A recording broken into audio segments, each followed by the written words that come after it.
Bonjour, c'est Pauline de Maintenant Vous Savez. À l'occasion de la Journée mondiale de l'amitié, le 30 juillet, Maintenant Vous Savez rediffuse des épisodes sur ce sentiment que tout le monde connaît. Co-living, génération Z, empathie, découvrez ou redécouvrez ces concepts, pratiques et initiatives qui font l'amitié d'aujourd'hui. Bonne écoute. Qu'est-ce que le Galentine's Day ? Merci d'avoir posé la question. À l'approche de la Saint-Valentin, vous êtes peut-être nombreux à trouver cette fête ridicule pour différentes raisons. Pourquoi l'amour devrait-il uniquement être célébré dans le cadre d'un couple ? Oui, parce qu'une véritable amitié peut être tout aussi forte. Et donc, pourquoi ne pas célébrer de la même manière l'amitié entre les femmes, symbole de la sororité ?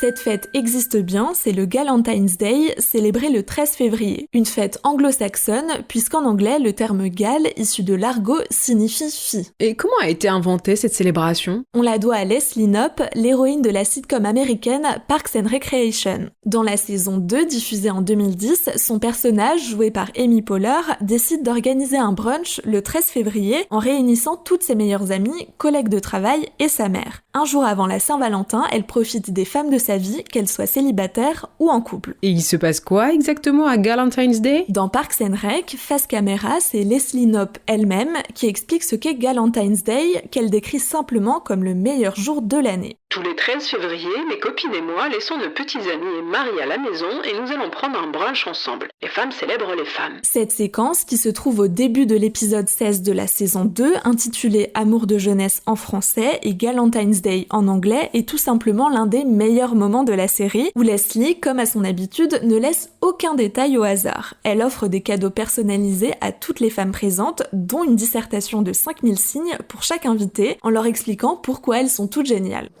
Libre à vous d'organiser cette journée comme vous le voulez, il n'y a aucune règle, spa, promenade en montagne, restaurant, cinéma ou autre, l'idée est simplement de passer un moment ensemble. Donc le Galentine's Day a traversé les frontières de la pop culture. En effet, cette fête imaginée par des scénaristes a eu un écho dans une société où il y a plus de célibataires qu'avant. Il n'y a donc pas de raison que le mois de février soit uniquement celui de la Saint-Valentin. La fiction est aussi devenue une tradition car cette dernière décennie, la solidarité entre femmes, la sororité a connu un certain succès et c'est tant mieux.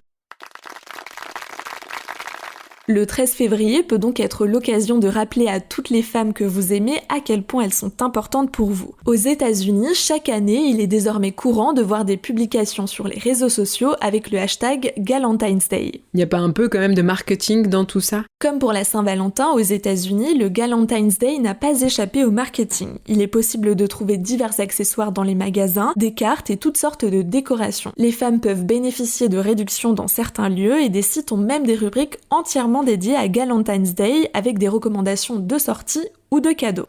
Gardons en tête que cette fête qui reste peu connue en France est un moyen de souligner l'importance et les bienfaits de l'amitié entre femmes. Il n'y a jamais assez d'occasions pour le rappeler. Voilà ce qu'est le Galentine's Day. Et depuis le 13 janvier 2022, le podcast Maintenant Vous Savez est aussi un livre. Alors courez chez votre libraire et découvrez plus de 100 sujets différents pour briller en société.